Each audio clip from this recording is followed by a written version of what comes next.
Hello, everyone, and welcome to the Understanding Behavior live stream. I'm your instructor, Nick. I've been a BCBA for 6.5 years. We've got a special stream tonight, so we're doing things a little bit differently. We're going to be reviewing some graphs that I pulled from JABA. I actually pulled some really cool ones, too, so I'm actually so excited to share these with y'all.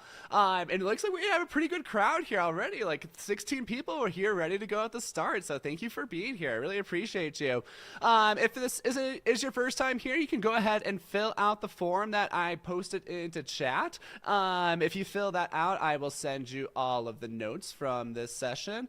And you know, we're on a pretty good start right now. So if we get to 50 subscribers, I might be giving away some. Or sorry, not 50 subscribers, but 50 concurrent viewers today. I might be giving away some free stuff. So tell your friends, tell your study buddies about this stream so we can give that away. On that same note, I just a quick little plug here. Go ahead and check out my shop at understandingbehavior.shop. We've got a couple exciting events coming up. So I've been running these mini courses. We have the Fundamentals of Behavior course, where we go really in depth into basic contingencies, stimulus discrimination, and motivating operations. This one is going to be on February 10th, which is a Saturday, and it's from 11 a.m. to 2 p.m. Eastern time. And then we've got a new course, first time this is being run, but it's called the Tough Stuff. And this one we are going over schedules, basic and compound schedules, experimental design, and stimulus equivalence training. That's going to be the following Saturday. I haven't put it into the shop yet, but I am going to do a discount code. If you sign up for both classes, you're going to get 20% off of them, so you can get both courses for $80, which I think is a killer deal. Everybody has loved the courses so far that has joined them. So really good opportunity if those are some things that you have been struggling with recently. And again, if we get up to 50 concurrent viewers on this stream, we'll be going for about an hour. I will be giving away a seat, maybe to both of them. I don't know. We'll see. What do you guys think about that? So yeah, so invite your friends and hopefully we can give those away later. All right, so I pulled some really cool graphs from JABA, like I mentioned. This first one is really weird. So let's go ahead and look at it. So when we're looking at graphs, we want to be able to kind of like break down what is relevant about the graph. So kind of a small screen here, I apologize, but let's go ahead and start breaking down some of the details of this graph. So the first thing I like to look at is what is on our y-axis. This is most often going to be our dependent variable. Actually, sorry, it's always going to be our dependent variable. So on this one, we have cumulative seconds of caregiving. Okay, kind of interesting, cumulative seconds of caregiving. So this is actually a cumulative record graph that we're looking at. It's not a standard line graph. So very interesting, very interesting. Let's start picking apart some of the other details here. So it looks like we have two different behaviors as well. So we have our dashed line is feeding, and then we have our solid line is horizontal rocking. So it looks like those are the two different responses that make up caregiving. So they're kind of both under that response class label of caregiving.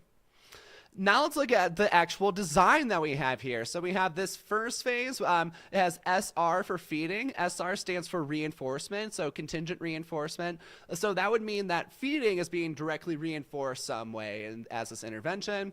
We then go to an extinction condition, and then we go ahead and also have the SR minus for feeding. Actually, yeah, I didn't notice that at first, so this is SR minus, so this would actually be negative reinforcement for feeding. I'm not quite sure what that intervention would be. We'd have to pick apart the article a little bit to get that, but that's what we're working with on this graph. So let's see in chat, what kind of experimental design do you guys think this is?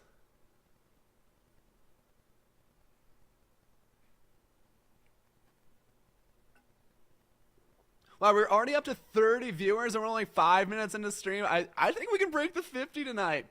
I hope we do.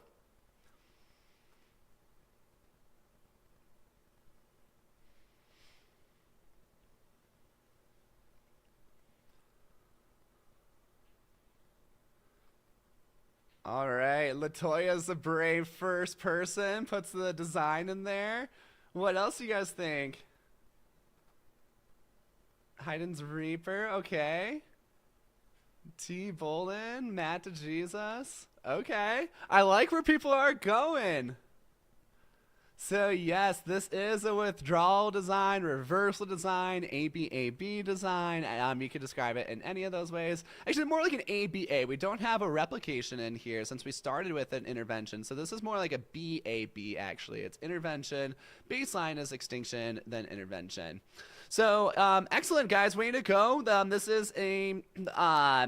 This is a withdrawal design, but again, we're looking at a cumulative record here. So in cumulative records, the most important feature of the graph is going to be the slope of the data path. So in cumulative records, if it's a very steep slope, that means we have a lot of behavior occurring very quickly. So look at this first part. In the first 5 minutes here, we had about 240 seconds of caregiving. So, I mean, that's pretty significant. We had most of that time that they were doing some caregiving during that time, or doing the feeding.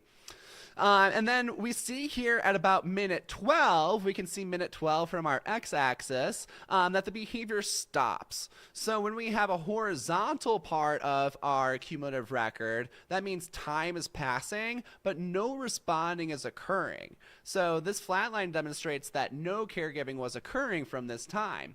When you're looking at test questions, they sometimes ask you about, like, what is the local rate of a time period within the graph? So to answer that for this one, we can see about from minute 12 to about minute 22 that zero behavior occurred. The local rate was 0.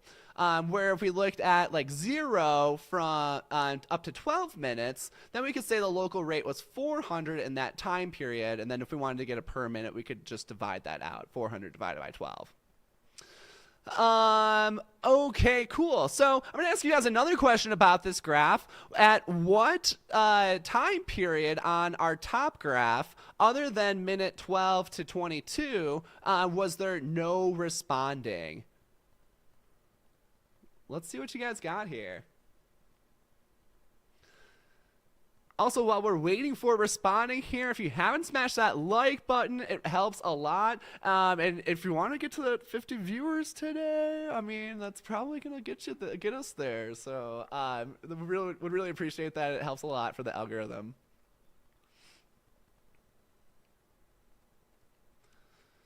So yeah, we're looking at a local rate. So, like a local range. So, yeah, your answer should actually be a range of time. So from what time to what time was there no responding occurred? Good. All right. I'm loving these answers. So yeah, it looks like most people responding here are on the right track. Excellent. I love it. Good job, Chelsea. Hidden's Reaper. Faisal looks great. Yeah, nice, Matt. Perfect. Awesome, awesome, awesome. So yeah, what we're looking for is that another flat line of that graph. So if we look here, we're kind of in between 20 and 30. So I'd say about 25 to about 30, 30-ish. If you had 29, you're all right on track. But 25 to 30-ish, where there was no responding occurring. And same as that kind of like 12 to 22 minute period. Good. Oh, that's fun. Hayden's Reaper said that they used this study with their thesis. That is too cool. How funny.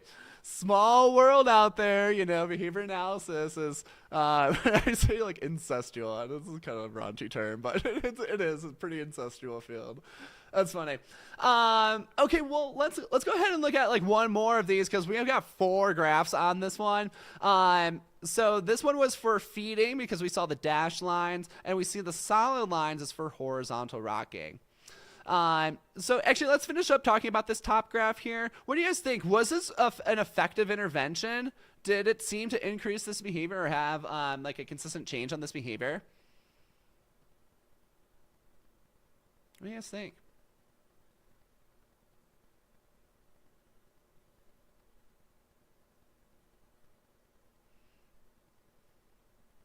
Sweet. Yeah, liking the answer so far. Anybody else want to give that a stab? And like an explanation or rationale like really makes you stand out and be cool. But not only that, like you'll learn it better too if you try it, like explain it. Awesome. Looks good. So yes, this absolutely does have experimental control. We see big differences in the rate of the behavior with and without the intervention. So we got the like up to about 600 minutes of caregiving. It's kind of like weird to like I don't know exactly what happened with this reset line. I think actually, yeah, here's what it was, is that they reset it every 30 minutes, so it might have been like a different block after that 30-minute period. That's why they reset that there. But yeah, clear increases in rate because we had zero of, like almost zero caregiving in the extinction, versus when we implemented it back in, we saw that rate kind of just gradually go up. Sweet. Yes, Chelsea with the rationale here, killing it. Yeah, and these rationales for experimental design are really going to get you more fluent at this concept. So love you taking a stab at it. Model for everybody else here for sure. Okay, let's look at our graph 2 here. So what do we think about this one? Did we think the intervention was effective for this horizontal rocking, looking at graph number 2, or sorry, this top graph here? Was this effective?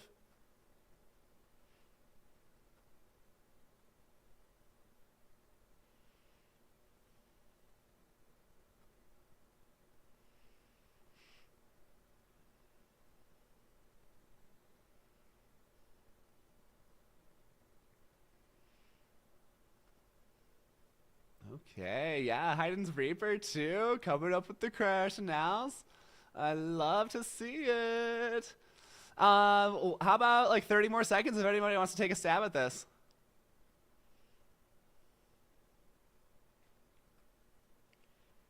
I was a little worried I wouldn't have enough questions to ask you guys, but these graphs are just so cool that there are a lot. So keep it coming, guys.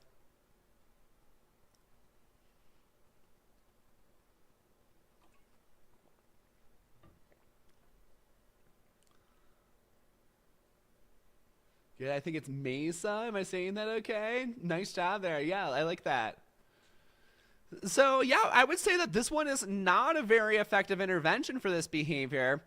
The reason why is that there's very similar rates of responding with extinction versus our intervention period. So it's still like a pretty steep, stable slope when we implemented extinction. Like if we were to overlap this line with this line, they would look almost the same.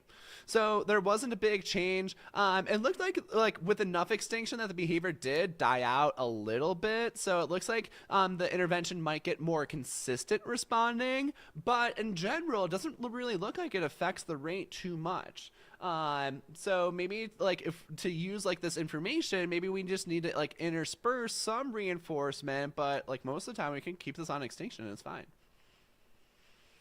All right, let's move on to our next graph. We spent enough time there. So our next one here is going to be an alternating treatments design, and this one is going to be a functional analysis as well.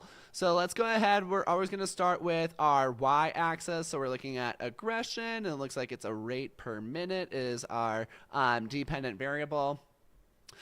We know this is a functional analysis because we can see the labels for the different conditions describe functional analysis labels. So let's start with our top graph. Remember, when we're analyzing functional analysis graphs, what we want to look at is which conditions contrast in level with play. So which test conditions are significantly different from our control condition. If a condition is significantly different from a control condition, it's likely going to be that function. If we have a graph where all the lines are kind of the same, then it might be an automatic function. So let's look at our top graph here. What is going to be the function of our top graph behavior?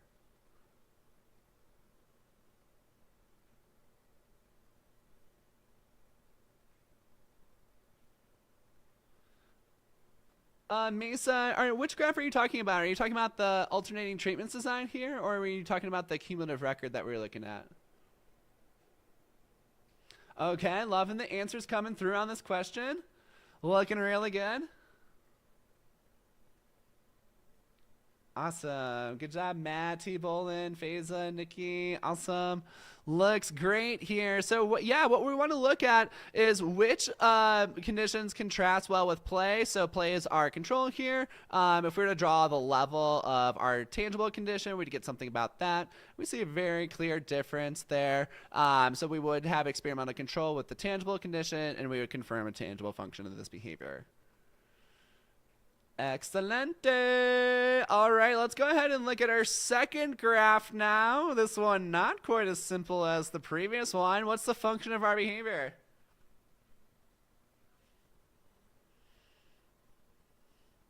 Cool. I think I can zoom in on this one too a little bit. I think my screen will allow that. Oh man, can't fool you guys. You guys are fast. Loving it. Yeah, Faiza, Hidden Reaper, Chelsea, Matt, Ashley, looking good. Good. Yeah, Drew, I like where you're going. With nice job with the rationale there. Drawn to base. Sweet. Excellent. Can't fool you guys. So yeah, we're going to do the same thing here. Is we're going to get the level for our play condition. That's these open circles. Looks like we had pretty much 0 level. Now we're going to look at the average level of our test conditions. What's kind of interesting about this one is that we kind of see a slow ramp up with our demand and tangible conditions. So this is actually a common thing that happens when you're running a functional analysis, is that sometimes they just need a little bit of exposure to the contingencies before they really click. So yeah, that's how you can think about it. It's like reinforcement. Sometimes it's like a slow ramp. So it's like, maybe they just didn't engage in the behavior at all in these first ones. Then they engaged it in a little bit in the next one, contacted reinforcement. And then once they got to the third condition, they're like, oh, I've been this before. I know how this works. And then they gamify it. So very common pattern in your functional analyses to see these ramp up over a few sessions. That's why often we need to do at least 3 sessions of each different condition to make sure that the contingencies click in the right way. To draw our test condition levels, both of these conditions were about the same level, and then we see very large contrast between both of those and the play condition. So we'll say that this is a dual function. This would not be an automatic function because we saw conditions where the behavior was suppressed. So when we're in the play condition where we had all those abolishing operations in place, we did see the behavior get completely suppressed. All right, how about graph 3? Another pretty straightforward one.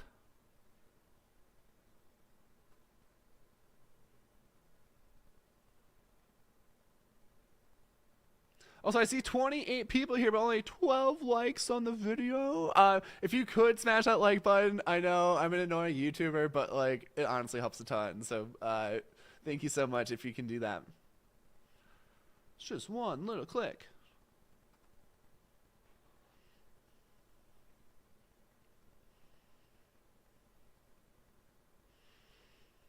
Awesome. Looking good. Really nice job here, crew. Thanks for all of the responding today. Okay, yeah, Hidden Reaper is saying that they might want another data point here because we have a descending trend. I do not disagree with you one bit. So, I would probably want another data point there to confirm. But there is some pretty good contrast. If we're to draw these average level lines, this one averages out 3.5 per minute. And then comparing that to our play condition, we have some pretty good contrast. So not a bad one, but yeah, I agree. I'd probably want that other data point. Is this going to continue to go down? Is this going to stabilize down? If it did, that would definitely confound our data a little bit. But yeah, you work with what you got. I totally agree. Alrighty. Yeah, the last one, also pretty straightforward, clear contrast with the man condition here as well. So we won't spend too much time there. Okie dokie, let's check out our next graph. Before we really even look at it, let's look at this first graph on the left. What is our experimental design here?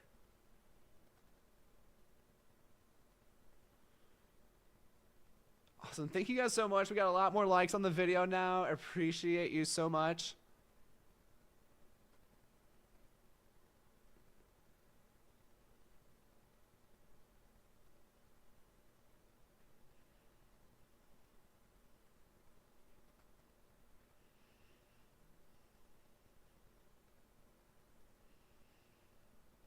Yeah, so there's actually, it's a different graph on the right. We'll scooch over to that in a sec. Awesome. Yeah, a lot of you guys are getting this. Very nice. Phase of very specific there. Ashley, Drew on the base. Tasia, T. Bolin, all looks great. So yeah, this one is going to be a multiple baseline. More specifically, this is a multiple baseline across subjects. Okay, let's look at this. So what we have here is that we have object only and object with the question. Our dependent variable is frequency of tax. So I think what they were comparing in this one was different types of TAC training. They did it without the question, like, what is this? And then they did it with the question, what is this? So this is the difference between training a pure TAC versus an impure TAC. So they want to evaluate the difference between these. Was one more effective than another? So what we did is that we took baseline of these TACs for both Grace and Michael, and then we did a maintenance evaluation later. So yeah, let's go ahead and scoot over to the other graph here that kind of relates to it. So this is baseline evaluation, but they actually did a treatment here as well. So here's our treatment data. Let's go ahead and look at this. So for Grace, it looks like our master criteria here was to get 9 TACs for 2 consecutive sessions, just kind of like looking at where it ends. Looks like Grace actually did not meet that criteria with the object only.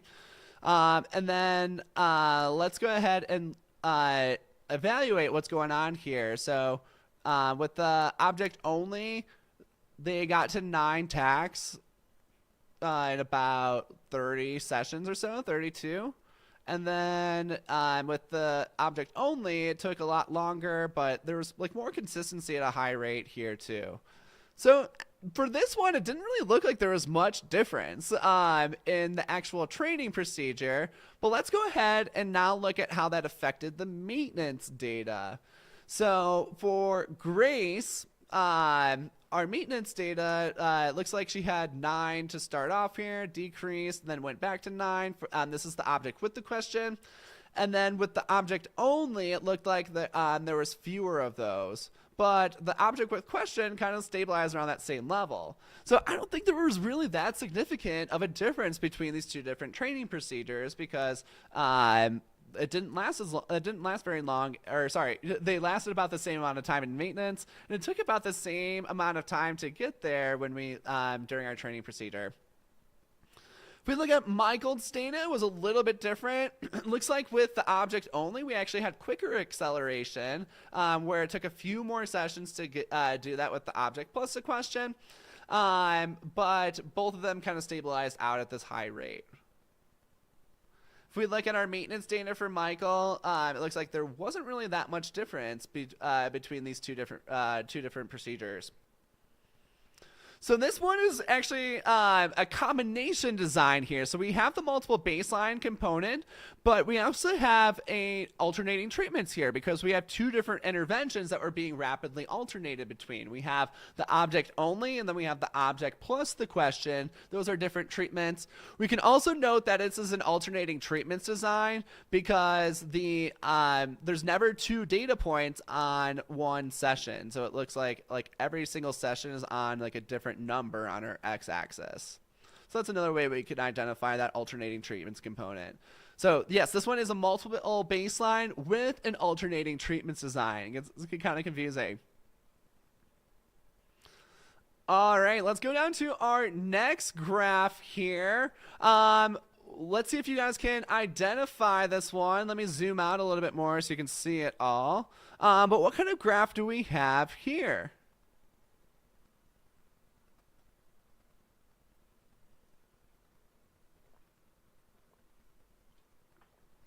Sorry, it looks like I need to zoom out a little bit more.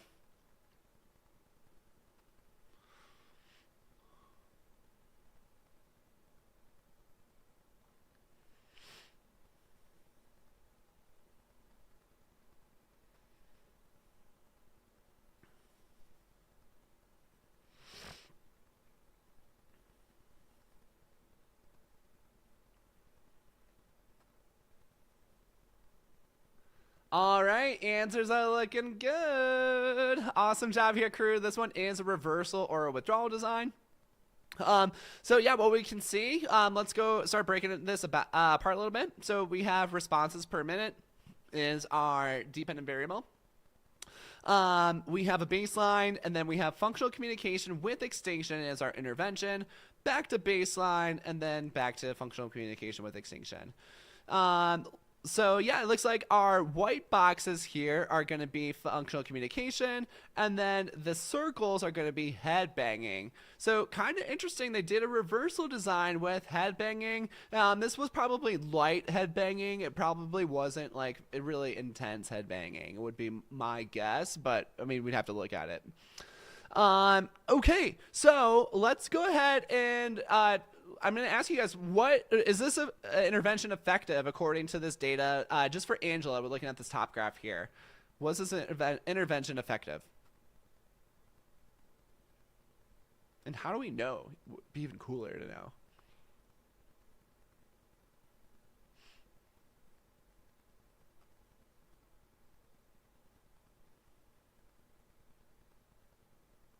All right, a lot of people coming up that, yeah, it was an effective intervention, but how do we know?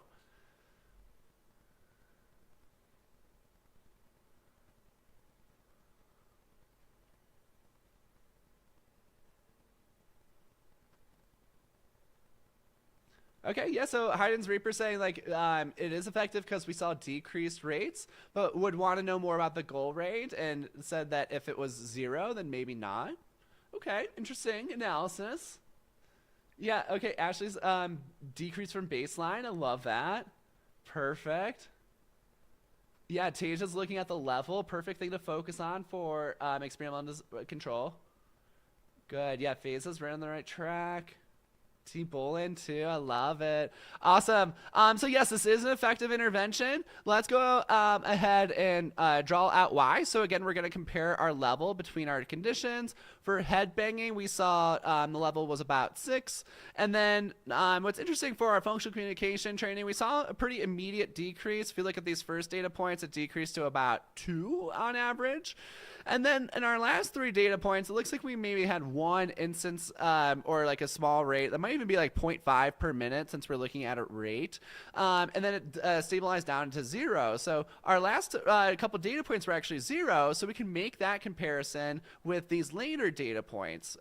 So even if the goal was to get this behavior down to 0, was pretty effective at it. So again, we compare our level between our conditions. We'll compare it to where it stabilized off at the end, and that looks great. Our second baseline, kind of wild here. So we see these first few data points. We have a pretty average level of about 3 per minute, and then it just goes crazy up to 16 per minute. That's a crazy outlier there. So this is an appropriate time to do a phase change, and honestly, I think it would be unethical to continue baseline at this rate because we saw that with this condition that this escalates the behavior very significantly. Again, we're looking at head banging. Like it's not the most like unintrusive behavior. So they immediately went into intervention back. And again, we saw about 0 levels of our intervention, and that stabilized out for 5 data points there for Angela, which is really nice. Also on this graph, so they tracked the 2 behaviors. So they tracked the problem behavior and the functional communicative response. And then on both of these, the level of that FCR was about 2 per minute. And that was pretty nice and kind of like sets the expectation for future sessions too. All right, let's look at Greg. So very similar thing. Instead of headbanging, you guys probably can't read that, but we're looking at aggression and disruption. Greg actually had a little bit kind of more variable patterns in our data. So in this one we saw it went down to 3 to 1 to about 4.5. So kind of a wacky level there. Might average out about 3. And then with his like during the intervention, as far as the problem behavior goes, like we had several data points at about 1.5 and then a few at 0 here. So if we're going to average this out, it's probably about 0.5 or so on average. Back to baseline, we saw crazy variability again.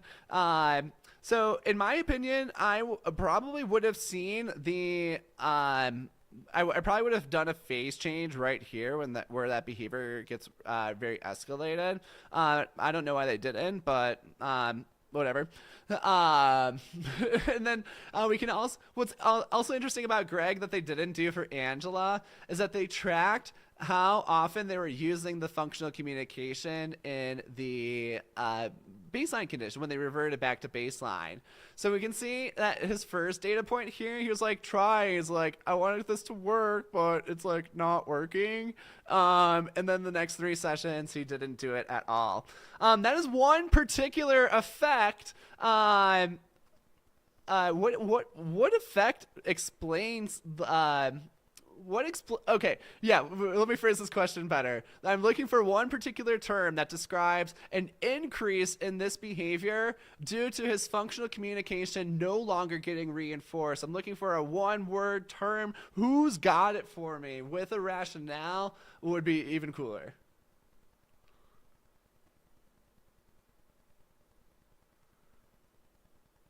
Ashley says extinction. It's not extinction, but it's related to extinction.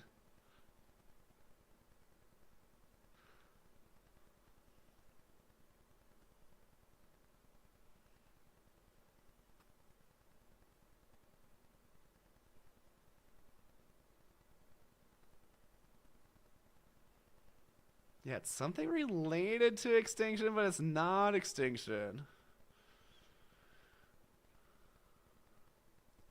Ooh, some people getting it.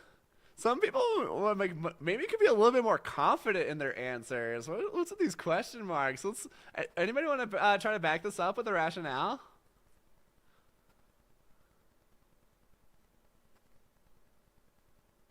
Oh my gosh, we're up to 39 concurrent viewers now, a little bit more than halfway through the stream. Are we going to make it to 50 tonight? Like, my heart would be so full if we did. I know, I'm pushing y'all. T-Bowling got the sweats here.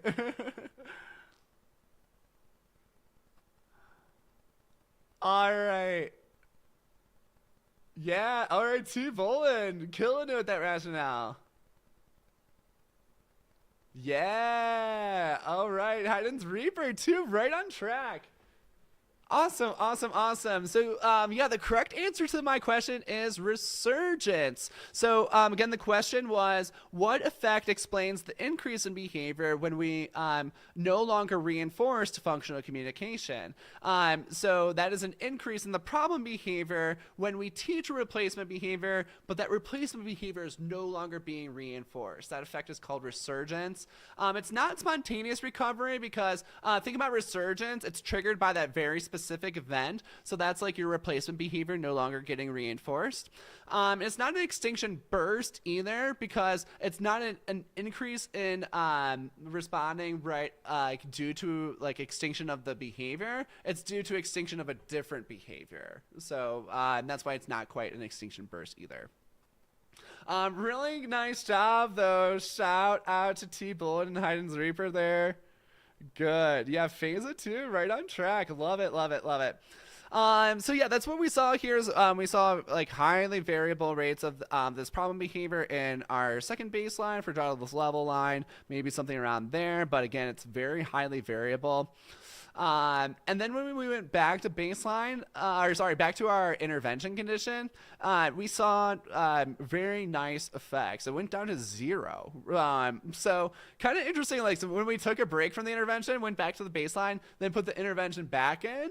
Like we saw different patterns of the behavior, and actually better patterns of the behavior on the second round of implementation of the procedure. So kind of an interesting effect. I don't know how to exactly to explain that, but something that's kind of just neat in the data set. And that's what's really cool about like visual analysis is that when you get really good at it, you can know what happens just by looking at these little lines without even being in the real scenario. So it's something that we can always continuously practice and get better at. And hopefully this is helping tonight. What do you guys think? Are you guys enjoying this session tonight? Is this like a fun thing to do? Should we do this more often? I've got tons of graphs. Awesome. Cool. I'm glad you guys are enjoying it. Yay, yay, yay, yay, yay.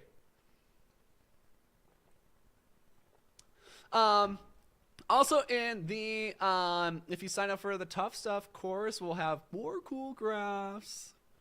So, again, February 17th, Saturday morning. Check it out. It's going to be real cool. Awesome, awesome. All right, well, let's go ahead and look at our next one here. So, interesting graph. Anybody want to tell me the kind of a design that we have for it? Yeah, Faisal signed up for the Tough Stuff course. She's really cool. She's not scared of the tough stuff.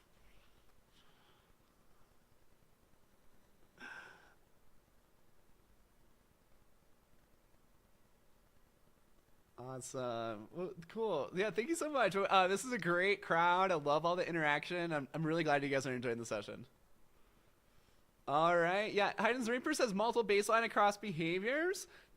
Tasha's asking, is it a multiple probe design? That's very keen eye there. Yeah, this one actually is a multiple probe design. Really nice job. Yeah, a couple of people following you shortly after that.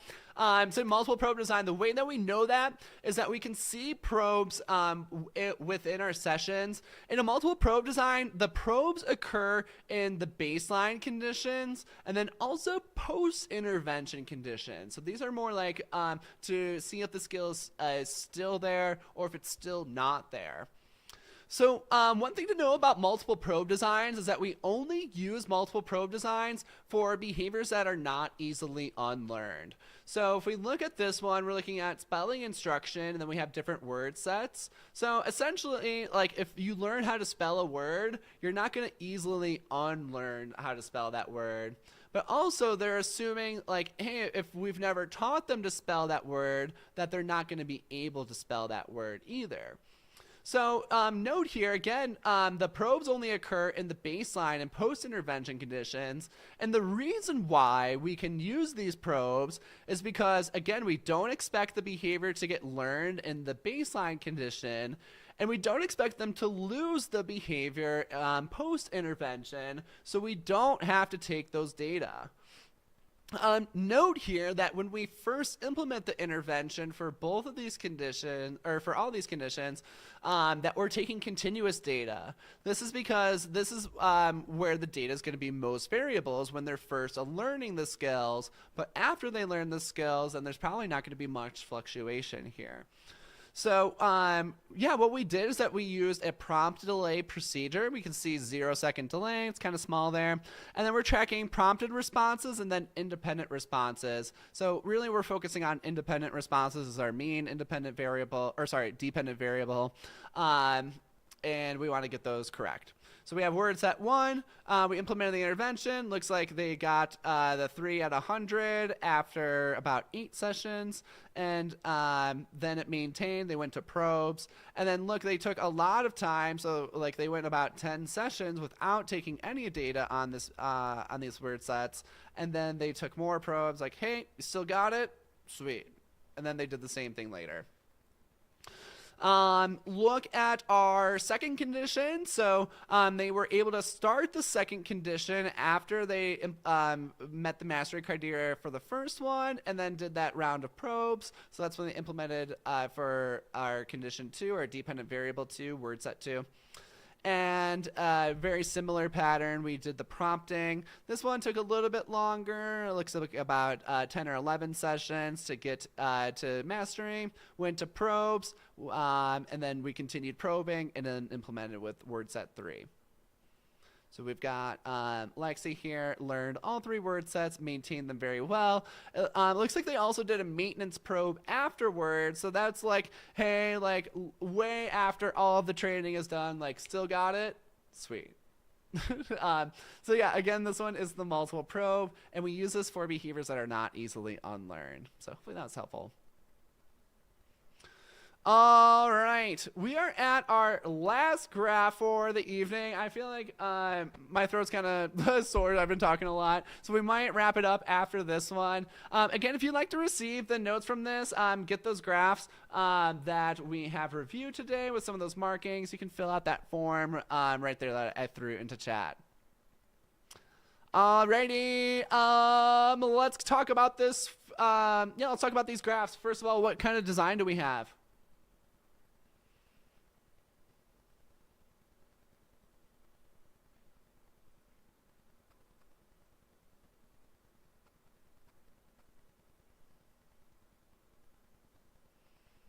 Sweet. Matt is asking, is there a way to get notes from the prior videos? Not really right now. Like, is that something you guys would want? Like a way to get them? I've been thinking about like putting them on the shop for like $5. Is that something you guys would be interested in? I'd love some feedback on that.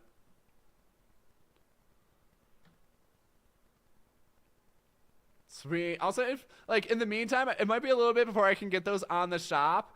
But if you want the notes from the previous sessions, feel free to send me a DM on Instagram or Facebook, and we can totally arrange something there. These study halls, we run them every week pretty much. We're on Thursdays around this same time typically. So hope you can join future ones. Make sure to subscribe to the channel and get updates. I also post on Facebook and Instagram every week when these are. Sometimes they get moved around a little bit, so that's where to get the best updates. All right, let's talk about this one. So lots of people nailing it. This one is a multi-element design. Good job, Ashley, Jen, T-Bullen, good. Also known as the alternating treatments design. Either of those terms works just fine. So we can identify that by, we see that there's multiple treatment conditions that are rapidly alternated between. So like we did like one session escape, to attention here, back to escape. We did 2 escape there, 1 attention. Actually, no, it looks like they did 2 pretty much every time, but they did some alternations of 1 here.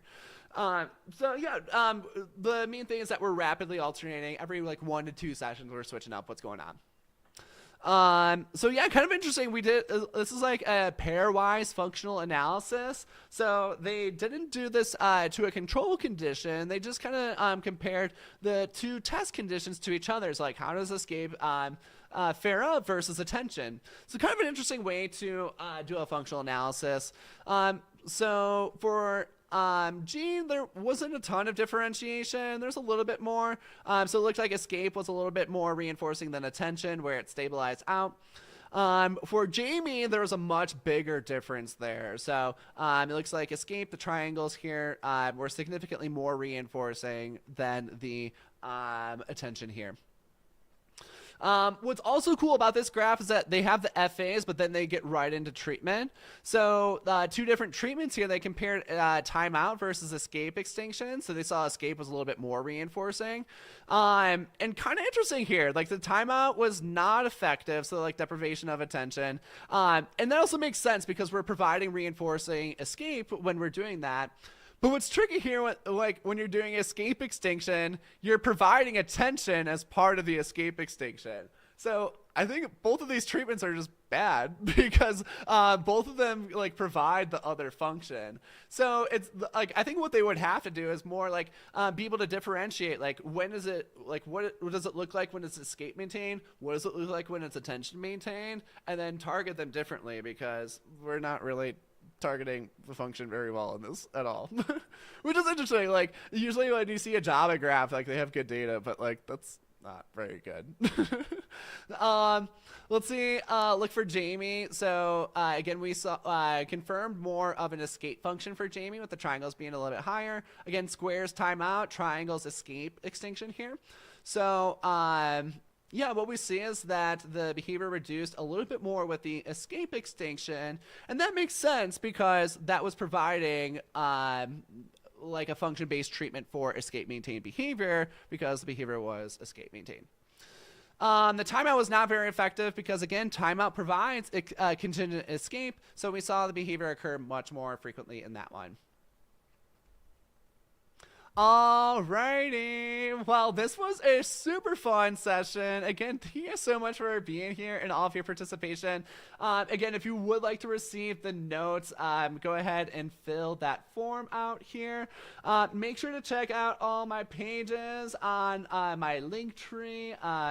If you can follow to my Instagram and my Facebook, it helps a lot. I'm gonna get more questions on there for you guys to check out.